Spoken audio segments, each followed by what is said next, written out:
Hello प्यारे बच्चे, कैसे हैं। आज जो इस क्लास में हम लोग जो टॉपिक लिए हैं वो रहेगा धमनी और शिरा में अंतर।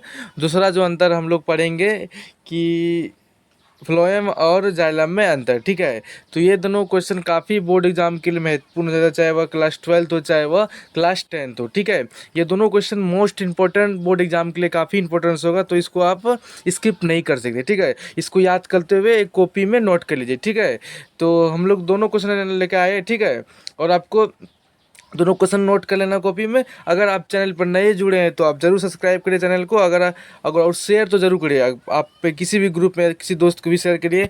और यह जो प्रश्न है जीव विज्ञान का है। ठीक है, चलिए शुरू करते हैं। पहला जो क्वेश्चन है कि धमनी और शिरा में अंतर क्या है, बताइए।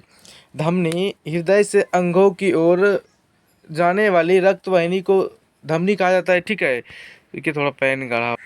धमनी का क्या काम है, बताइए। यह हृदय से अंगों की ओर ले जाने वाली रक्त वाहिनी को धमनी कहा जाता है। ठीक है, ये धमनी में क्या होता है, जो हृदय से है ना, हृदय जो पंप करती है खून इनकी रक्त को, वह कहाँ ले जाती है, अंगों की ओर ले जाती है। ठीक है, ये धमनी का काम है। शिरा का क्या काम हो जाएगा, ये अंगों से हृदय की ओर लाती है। ठीक है, अंगों के माध्यम से हृदय में लाती है। कौन, यह शिरा। ठीक है, यानी कि हृदय से अंगों की ओर जाने वाली रक्त वाहिनी को धमनी कहा जाता है। अब इसका उल्टा, अंगों से हृदय की ओर जाने वाले रक्त को शिरा कहा जाता है। ठीक है, चलिए अगला अगला जिसमें अंतर है कि धमनी में रक्त का बहाव हृदय से अंग की ओर होता है। किसमें होता है बहाव, हृदय से अंग की ओर होता है। इसमें क्या होता है बताइए, याद रखना है सिर्फ।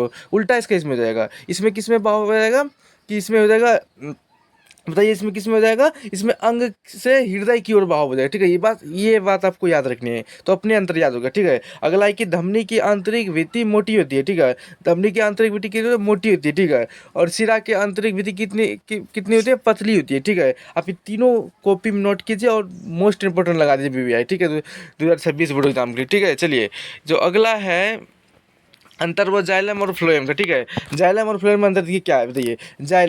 जाइलम की अधिकांश कोशिकाएं मृत होती है। क्या होती है, जाइलम का अधिकांश कोशिकाएं क्या होती है, मृत होती है। ठीक है, फ्लोएम की अधिकांश कोशिकाएं क्या होता है, जीवित होती है। ठीक है, अब ये दोनों को अंतर याद रखना। ठीक है, जाइलम का बताइए तो कोशिका क्या होती है, बताइए, अधिकांश कोशिकाएं मृत होती है, और फ्लोएम में अधिकांश कोशिकाएं जीवित होती है। ठीक है, अगला है कि यह जल और खनिज और लवण और अल्प मात्रा में कार्बनिक अणुओं का परिवहन करती है। किसका करता है, जल और खनिज लवण को परिवहन करता है। ठीक है, आप इतना भी लिख दीजिएगा ना, यह जल और खनिज लवण को परिवहन करती है, ये भी सही हो जाएगा। इसमें कार्बनिक अणुओं के जलीय घोल को स्थानांतरण किया जाता है। ठीक है, इसका हो गया फ्लोएम का अंतर। ठीक है, अगला जो जाइलम का अंतर, इनके द्वारा जल एवं खनिज लवणों को एक देशीय संबंध होता है। एक देशीय संबंध होता है। ठीक है, इसमें क्या हो जाएगा, इनके द्वारा खाद्य पदार्थों का द्विदेशीय संबंध होता है। ठीक है, अब इसको याद रखना है। ठीक है, अगला जिसमें अंतर है कि इनमें दबाव ऋणात्मक होता है, इसमें दबाव ऋणात्मक होता है, इसमें दबाव धनात्मक होता है। ठीक है, आप इसको याद कर लीजिएगा दोनों को कॉपी में नोट करके। ठीक है, तो आज के लिए इतना ही मिलेंगे। अगर आप चैनल पर नए जुड़े हैं तो जरूर चैनल को सब्सक्राइब करें,